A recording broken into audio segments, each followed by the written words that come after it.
5. La venida del nuevo pacto. Hemos visto en los capítulos anteriores cómo el mensaje de la desolación próxima de Jerusalén tenía una importancia central para el Nuevo Testamento. El libro de Apocalipsis no difiere de lo que venimos diciendo. Declara específicamente, en el primer versículo, que no se enfoca en el futuro lejano ni en el fin del mundo, sino en las cosas que deben suceder pronto.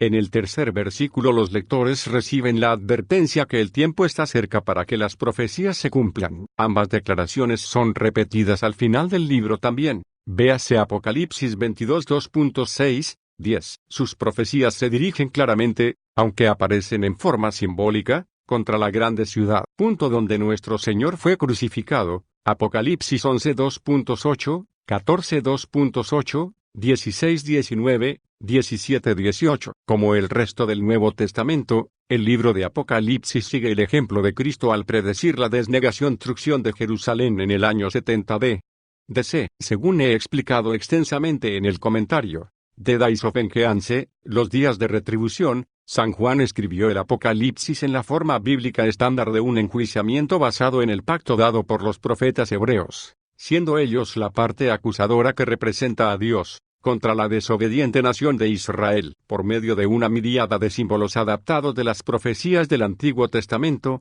San Juan establecía dos puntos principales. Primero, Israel había roto irrevocablemente su pacto con el Señor. Segundo, en virtud de su encarnación, vida, muerte, resurrección y ascensión, Jesucristo inició un nuevo y último pacto, garantizado infaliblemente por su victoria sobre el pecado y la muerte. La imagen fundamental de esto en el libro de Apocalipsis está presentada en la primera visión de la corte del cielo, capítulos 4 y 5. San Juan vio al Señor sentado sobre el trono teniendo un libro sellado con 7 sellos, indicando a sus lectores que era un tipo de testamento, y escrito por dentro y por fuera.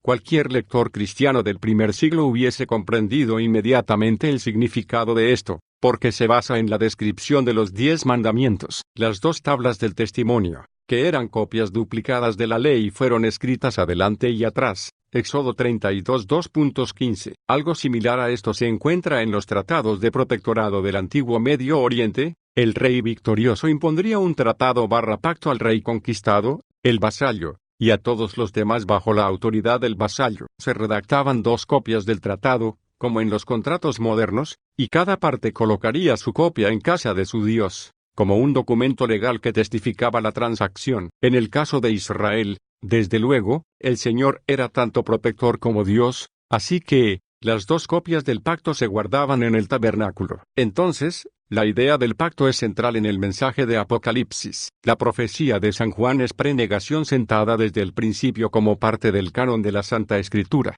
escrita primariamente para ser leída en la liturgia. 1.2.3. Se usa el simbolismo del tabernáculo en la doxología de apertura, y se declara que la Iglesia está constituida como el nuevo reino de sacerdotes, tal como Israel lo había sido en Sinaí. El tema del libro, afirmado en 1.2.7, es la venida de Cristo en la nube de gloria. Luego, casi inmediatamente, San Juan usa 3 palabras que se encuentran casi siempre a través de la Biblia en relación con la actividad de hacer pactos: espíritu, día, y voz. La siguiente visión de Cristo como el glorioso sumo sacerdote combina muchas imágenes del Antiguo Testamento: la nube, el día del Señor, el ángel del Señor, el Creador y soberano universal, el Hijo de Hombre /postrer Adán, el vencedor de las naciones, el sostenedor de la negación sia. Todos están relacionadas con las profecías de la venida del nuevo pacto. La visión continúa con el mensaje de Cristo a las iglesias, en el estilo de la negación-ración de la historia del pacto.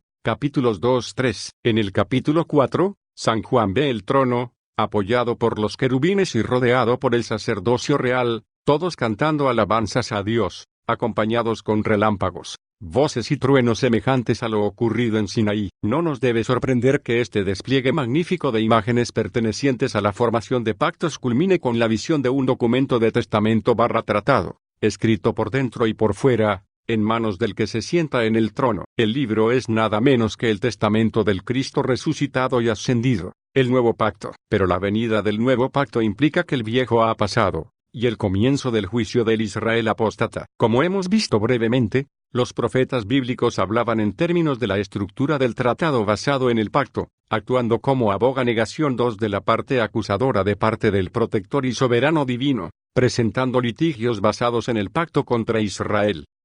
Y luego que me habló, entró el Espíritu en mí y me afirmó sobre mis pies, y oí al que me hablaba, y me dijo: Hijo de hombre, yo te envío a los hijos de Israel, agentes rebeldes que se rebelaron contra mí, ellos y sus padres se han rebelado contra mí hasta este mismo día. Y miré, y he aquí una mano extendida hacia mí, y en ella había un rollo del libro, y lo extendió delante de mí, y estaba escrito por delante y por detrás, y había escritas en él endechas y lamentaciones y ayes. Ezequiel 2:3-10. Al observar Juan la apertura del nuevo pacto, vio también las maldiciones del viejo pacto cumplidas sobre el pueblo del pacto apóstata. Esta conclusión llega a ser cada vez más clara al mirar el movimiento general de la profecía. Los 7 sellos del libro son abiertos a fin de revelar los contenidos del libro, pero al abrirse el 7º sello se inicia la entrada de las 7 trompetas. 8.2.1.2. La visión final de la sección de las trompetas termina con un cuadro horroroso de la gran vendimia, en la cual las uvas de ira humana son pisadas y la tierra entera se inunda con un torrente de sangre. Esto conduce directamente a la sección final de Apocalipsis, donde Juan ve que la sangre del lagar es de negación ramada de las 7 copas de ira. Por lo tanto, da la impresión que debiéramos comprender las 7 copas de ira como el contenido de la 7ª trompeta, el último ay que cae sobre la tierra. Todo esto,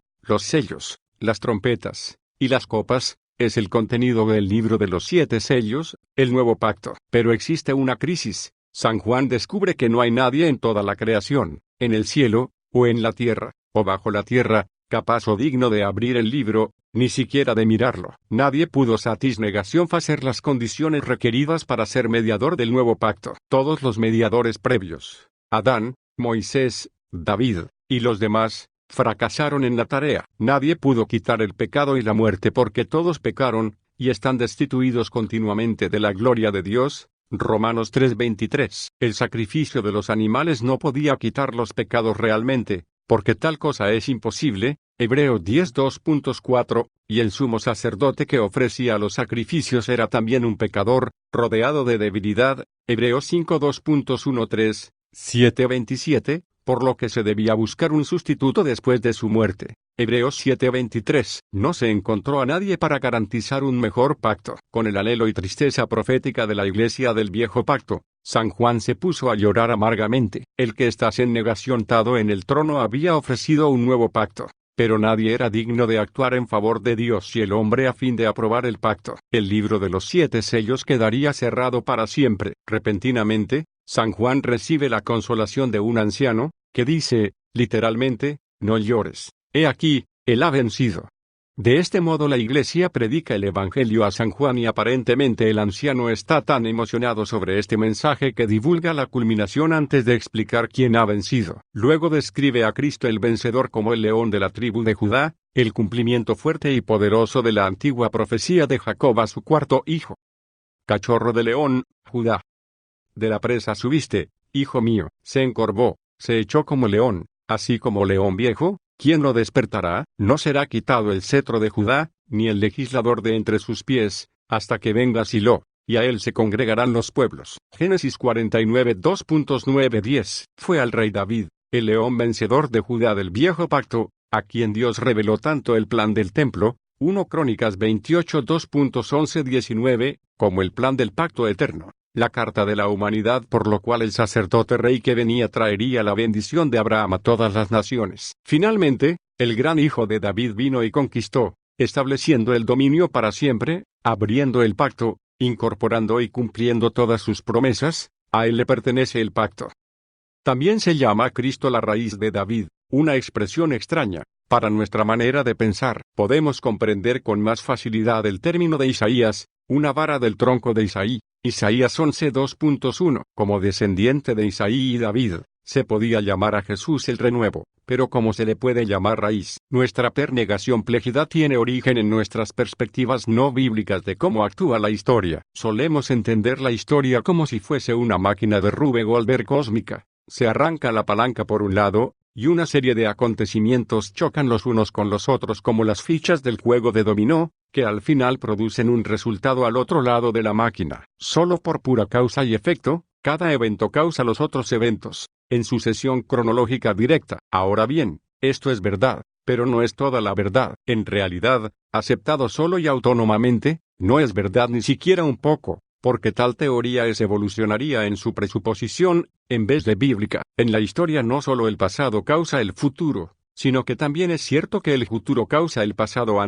Es posible que una ilustración sencilla nos ayude a comprender esto. Supongamos que alguien le encuentra a usted preparando el almuerzo en una mañana calurosa de sábado, y le pregunta el por qué. Responde, porque hoy voy a tener un picnic en el parque.